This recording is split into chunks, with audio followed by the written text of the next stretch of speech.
की तस्वीरें आपने देखी और चलिए आपने कई गणेश मंदिरों में भगवान श्री गणेश को उनके वाहन यानी कि मूषक की सवारी करते हुए जरूर देखा होगा। लेकिन मध्य प्रदेश के जबलपुर शहर में एक ऐसा गणेश मंदिर है जहां भगवान मूषक की सवारी नहीं बल्कि घोड़े की सवारी करते हैं। और यही वजह है कि यहाँ भगवान श्री गणेश की पूजा कल्कि गणेश के रूप में ही की जाती है। यहाँ भक्त मनोकामनाओं के लिए अर्जी लगाते हैं, मनोकामनाएं पूरी होती है तो भगवान गणेश को सिंदूर चढ़ाया जाता है।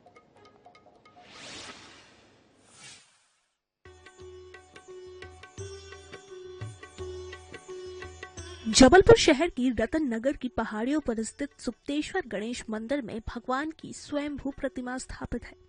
50 फीट की ऊंचाई पर भगवान गणेश की प्रतिमा शीला स्वरूप में है। गणेश मंदिर की मान्यता है कि जो भक्त 40 दिनों तक दर्शन कर 30 किलो सिंदूर अर्पण करता है तो उनकी हर मुरादें भगवान गणेश पूरी करते हैं। भगवान गणपति की ये स्वयंभू प्रतिमा है। सन 1989 में रतन नगर की पहाड़ियों को अवैध तरीके से तोड़ा जा रहा था। उसी दौरान सुधा राजे को सपने में एक शिला पर भगवान गणेश के दर्शन हुए। इसके बाद गजानन की प्राण प्रतिष्ठा 4 सितंबर 1989 को कराई गई। पूरे देश में 10 दिनों तक चलने वाला विघ्नहर्ता गणेश उत्सव अब शुरू होने वाला है। इसको लेकर आज हम आपको एक ऐसे कल्कि गणेश के दर्शन करवाते हैं जिन्हें सपनों के गणेश भी कहा जाता है। हम इस वक्त मौजूद हैं गुप्तेश्वर के रतन नगर में, जहां पर जो कि एक चट्टान पर जो भगवान श्री गणेश हैं उनकी प्रतिमा यहाँ पर स्थापित है। कहा जाता है कि ये जो सपनों के गणेश हैं इनकी स्थापना 1989 में यहाँ पर की गई थी, जो कि यहाँ की ये राजे एक परिवार है उनको यहाँ गणेश भगवान ने दर्शन दिए थे।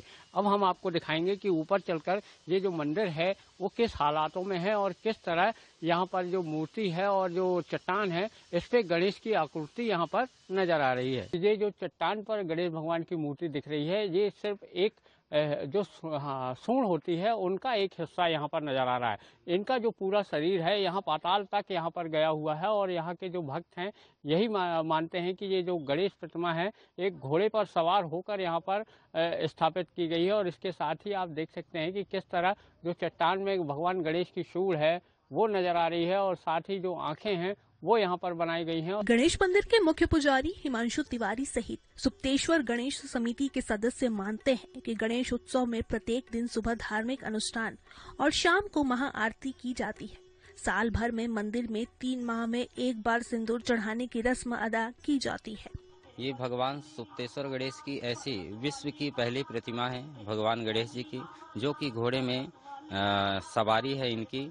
और इनका जो भी श्रद्धा भक्ति भाव से और जिस कामना से भगवान का दर्शन करता है तो भगवान उसकी निश्चित रूप से मनोकामना को पूर्ण करते हैं। यह जो शिला देख रहे हैं कई वर्षों तक इस शिला के रूप में ही थी, लेकिन जिस दिन से 4 सितंबर सन 1989 को इसका पूजन आरंभ हुआ उस दिन से यह जागृत अवस्था में आई, ऐसा भक्तों का मानना है। इसलिए इसको सुप्तेश्वर गणेश मंदिर नाम कहा जाता है। रतन नगर में रहने वाले लोगों का मानना है कि इस कल्कि गणेश भगवान की कृपा से उनकी कॉलोनी में कभी कोई अप्रिय घटना नहीं होती है।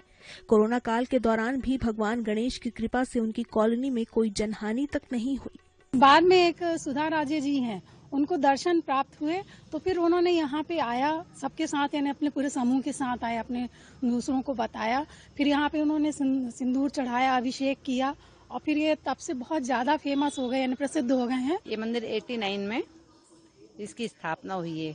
सुधा जी हैं, उनको सपने में दिखे ये, उसके बाद ही उनको लगा कि यहाँ आके देखना चाहिए। फिर आके देखा उन्हें तो उन्हें आकार दिखा चट्टान में गणेश जी का। गणेश चतुर्थी से 11 दिन गणेश उत्सव में विशेष पूजा अर्चना की जाती है। गणेश उत्सव के दौरान सुप्तेश्वर मंदिर में भी गणेश भक्त बड़ी संख्या में पहुंचते हैं और अपनी मनौती गणेश के सामने मौजूद मूषक चूहा के कान में कहते हैं। भक्तों द्वारा मांगी गई मन्नत सुप्तेश्वर गणेश भगवान पूरी करते हैं। प्रत्येक माह गणेश चतुर्थी को महाआरती की जाती है। वहीं श्री राम नवमी और श्री कृष्ण जन्माष्टमी महोत्सव पर भी मंदिर में विशेष पूजा की जाती है। INS न्यूज के लिए जबलपुर से फतेह सिंह की रिपोर्ट।